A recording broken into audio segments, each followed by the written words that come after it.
à tous, c'est Alex de Coin Academy. Aujourd'hui, on se retrouve avec Quentin. Salut Quentin, merci Salut d'être tout le là. monde. De Solanart du coup.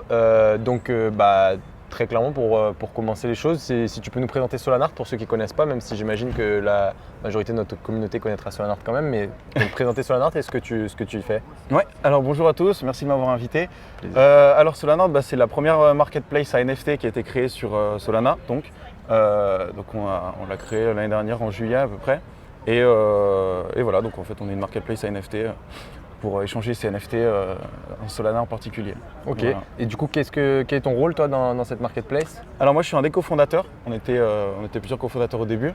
Et moi je suis le CEO. Et voilà mon rôle. Ok, top. Ouais.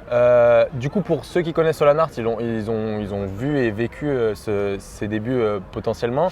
Ouais. On peut dire que vous avez tout simplement mangé le marché au début. Est-ce que c'est simplement du fait que vous étiez les premiers ou j'imagine que non, mais est-ce que tu peux nous décrire ce qui, selon toi, a fait que Solanart a eu cette place de Ouais. leader incontestable, en tout cas au début de… Alors au des début, je pense qu'on est arrivé, c'est qu'on était vachement en avance sur la tech entre guillemets, sur ce qui se faisait parce que on a fait les premiers, on n'était pas les premiers NFT, mais on a fait les premières metadata, donc avec Metaplex et leur standard de metadata, on a été les premiers à l'implémenter, donc sur les Solpunk, qui était la première collection qui a sold out sur Solana. Et en fait, on avait promis à cette commu qu'on ferait une marketplace pour eux. Et suite à ça, il y a eu quelques grosses ventes de punk qui sont vendues dessus. Et donc ça a amené énormément de monde. Et donc tous les projets qui se sont créés ensuite avaient nulle part où aller à part nous, parce que la marketplace, on était vachement en avance. Surtout nos concurrents sont arrivés plus ou moins 2 mois après nous.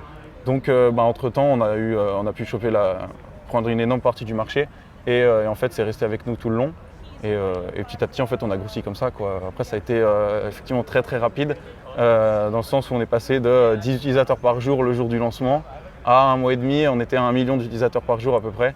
Et voilà, quoi, beaucoup de nuits blanches. J'imagine. Du coup, depuis ce moment, on a eu de nombreuses marketplaces qui se sont montées. Ouais. Donc pas que sur Solana, mais en particulier sur Solana, on a eu un certain nombre. Comment ça s'est passé pour vous, du coup, l'arrivée de la concurrence et comment vous l'avez vécu peut-être en interne? Quelles sont vos réactions par rapport à ça? Alors l'arrivée de la concurrence, en fait, au début, c'est allé parce que en fait, c'était surtout un très petit milieu. Au tout début, on était beaucoup de projets concurrents entre guillemets, mais ça restait beaucoup de particuliers comme nous. On n'était que des particuliers dans notre équipe, où on était tous plus ou moins étudiants, on avait tous la vingtaine et on a un peu appris sur le tas. Et tous nos concurrents étaient dans le même problème entre guillemets que nous. Donc avec la première vague de concurrence qu'il y a eu, c'est allé bien parce qu'on était les premiers. Ensuite, on a eu d'autres concurrents qui sont arrivés qui, eux, ont commencé direct en levant des fonds et en étant des ex-Uber ou ex-Facebook. Donc ça a beaucoup aidé, je pense, sur la mise en place de comment on structure ça, en fait, beaucoup plus que nous. Où nous, on a eu beaucoup de mal à scaler, en fait, à recruter du monde et à gérer tout ça. Parce qu'on gérait tout à 4 au début et ça, c'est vrai que c'était pas facile du tout. Parce qu'on faisait énormément d'heures et au bout d'un moment, on ne peut pas cloner des humains. Donc il fallait forcément qu'on recrute. Et c'est là-dessus, on a eu beaucoup de mal. Là où nos concurrents, par contre, ont été bien meilleurs que nous et avaient beaucoup moins de downtime, où nous, on était souvent down, mais à cause du trafic aussi, parce qu'on avait 10 000 utilisateurs, alors on mettait des serveurs pour 20 000 personnes. Le lendemain, on en avait 40 000, donc ça tombait tout le temps. Jusqu'à ce qu'on y arrive finalement. Et derrière, ensuite, après, c'est vrai qu'on a eu beaucoup de mal à s'adapter avec une nouvelle dynamique, on va dire, avec les NFT qui sont arrivés, où il y a eu de plus en plus de collections. Et nous, on avait beaucoup de mal à lister beaucoup de collections. Et donc ça, je pense, ça nous a causé énormément de tort.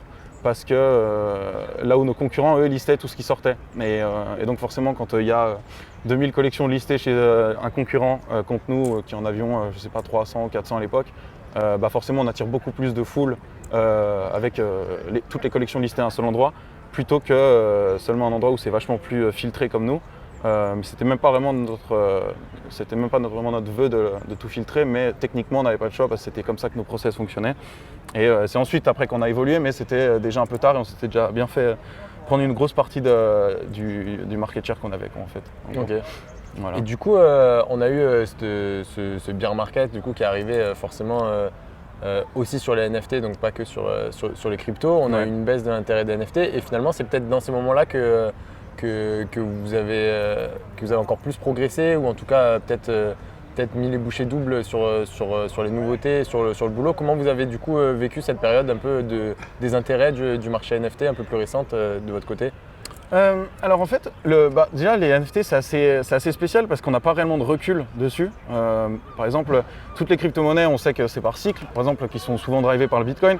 Mais les NFT c'est quelque chose de super nouveau et où ça va beaucoup plus rapidement en fait. Donc on est en bear market de NFT, mais on en a eu déjà beaucoup, moi je trouve. On en a eu déjà 2 ou 3 en fait où il y a eu des périodes un peu plus creuses. Donc ça là est effectivement un peu plus long parce que en fait, même les autres cryptos plus classiques sont en bear aussi. Et donc les NFT, ils suivent un petit peu ce qui se passe, mais je trouve quand même que ça reste décorrélé parce que les NFT sont directement liés souvent à un projet, à une personne qui a, selon son influence, va impacter ou non le succès du projet. Et surtout en bear market où où les projets, il y a un énorme écart qui se crée entre ceux qui ont de l'influence et ceux qui en ont pas, et suivant la qualité du projet, etc.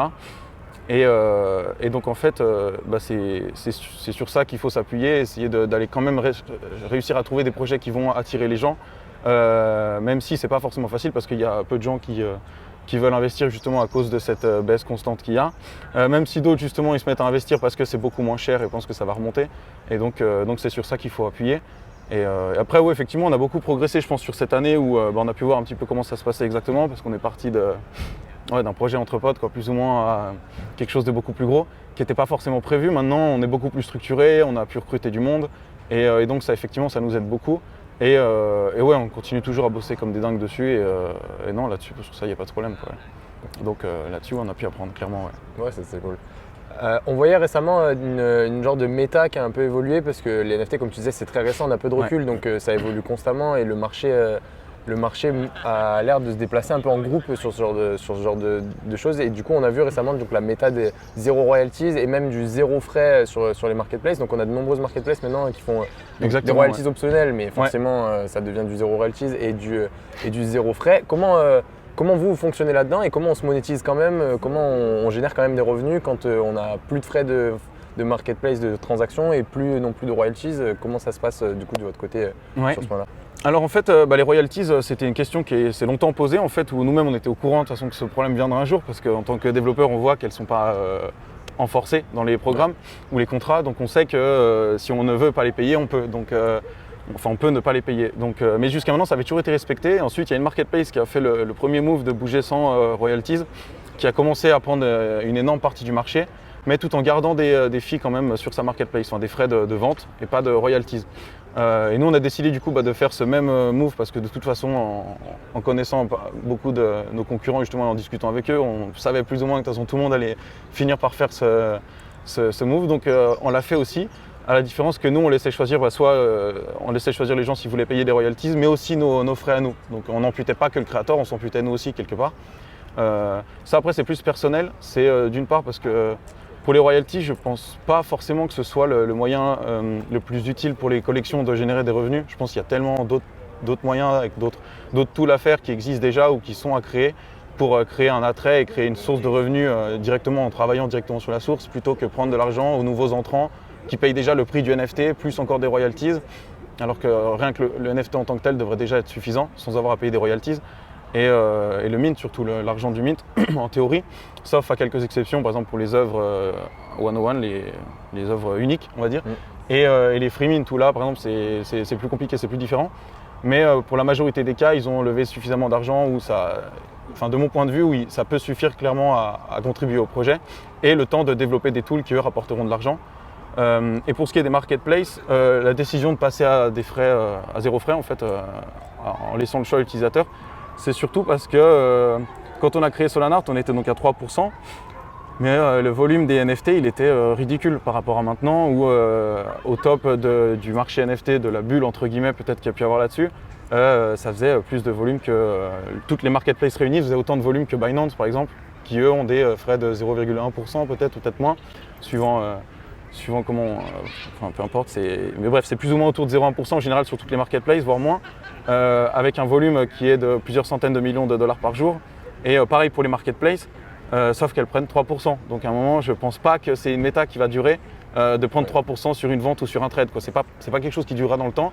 Et donc d'où l'intérêt en fait, de passer à 0%, c'est histoire de prendre de l'avance parce que de la même manière que pour les créateurs qui doivent trouver d'autres sources de revenus, Je pense que les marketplaces aussi doivent trouver d'autres sources de revenus en proposant des features qui sont exclusives à leur marketplace ou des features qui n'existent pas ailleurs, et ainsi de suite, notamment avec les global offers qu'on avait fait qui permettaient de mettre une offre sur toute une collection, où là-dessus on prend des frais parce que c'est quelque chose qui sort de l'ordinaire entre guillemets ou qui est différent du listing. Mais le listing classique, on aimerait le garder gratuit. Ouais. Okay. Et voilà, c'est simplement un changement de dynamique et je pense que c'est vers ça qu'on se tourne. Ou alors même des abonnements, mais ce sera une autre sorte de business model, je pense, pour le marketplace, essentiellement parce que quand on fait autant de volume, on ne peut pas prendre autant de pourcentage. Ça, c'est clairement parce qu'on est early, on est au début, mais je ne pense pas que ça durera dans le temps. On verra si l'avenir me donne raison ou non, mais je suis assez confiant là-dessus. Moi, je pense que ça fait sens, comme tu dis, si on compare avec ce qui se fait dans les exchanges crypto, c'était démesuré forcément. Donc après, comme tu disais, sur des plus petits volumes, ça faisait sens, maintenant beaucoup moins, donc ouais, c'est logique. Super intéressant en tout cas. Est-ce que du coup vous bossez, j'imagine, encore sur d'autres choses, des choses que vous ne pouvez pas dévoiler, des choses que peut-être tu peux nous dévoiler ou au moins nous teaser? Est-ce que tu as des alphas? Alors ouais, on a sorti justement des loans récemment où les utilisateurs peuvent emprunter des sols en fait en utilisant leur NFT. Et dans cette même dynamique, en fait, on va réaliser d'autres features qui vont permettre d'utiliser ces NFT et leur liquidité pour acheter des NFT de manière différente, on va dire, et de leverage au maximum la liquidité en fait de ces NFT, parce que c'est quelque chose d'assez illiquide et c'est quelque chose qu'on aimerait résoudre et c'est quelque chose sur quoi on travaille énormément. Et voilà la suite de nos aventures. Ok, top. Est-ce qu'on a le moyen le plus simple, tout simplement, de vous contacter si des utilisateurs ou des membres de la communauté ont des retours, du feedback, des choses à proposer, des idées ou quoi que ce soit? Ouais, bien sûr. Ouais. On est sur Twitter, Solanart NFT, tout attaché. Ou sinon sur notre site solanart.io. Et voilà, il y a tous nos contacts de Discord, Twitter, tout ce qu'il faut dessus pour nous contacter. Parfait, top. Voilà. Merci beaucoup en tout cas. Merci à vous, merci à votre invitation. Et on se retrouve pour d'autres interviews avec plaisir en tout cas.